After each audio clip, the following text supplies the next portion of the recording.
লিপিতে সব লেখা আছে।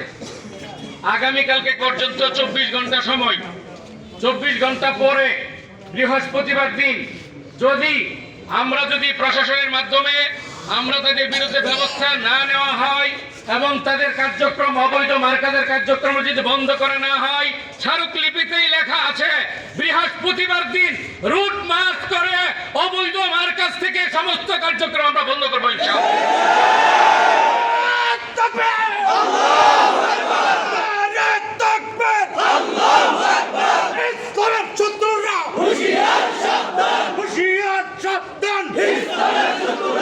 সম্মানিত অভিজ্ঞতা, এখানে আমাদের শুরা হযরতরা আছেন, আমাদের দাওয়াত তাবলীগের মেহনতের সর্বোচ্চ পর্যায়ের সাথীরা আছেন, উলামায়ে কেরাম আছেন। অনেকেই কথা বলার প্রয়োজন, কিন্তু যেহেতু আমাদের এই অনুলিপিটা আমাদের থানায় পৌঁছাইতে হবে এবং আমাদের যে আরো 2টা অনুলিপি যিনি ভালুকা থানার যে সেনাবাহিনীর দায়িত্বে আছেন তেনার কাছে পৌঁছাইতে হবে, এসিলেন্ডার কাছে পৌঁছাইতে হবে।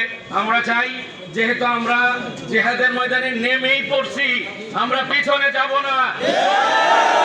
যতক্ষণ না হক জিন্দা হবে, যতক্ষণ না আমরা বিজয়ী হব, খুনিদেরকে পরাস্ত করব, ততক্ষণ আমরা ঘরে ফিরে যাব না ইনশাআল্লাহ।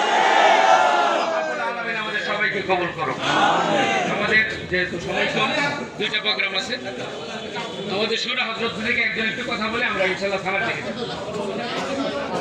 আমি জোর হাত করে বলছি, মেহরবানি করে আজকে একটু কষ্ট করে আমরা আরেকবার দ্বিতীয়বার প্রোগ্রাম করাচ্ছি।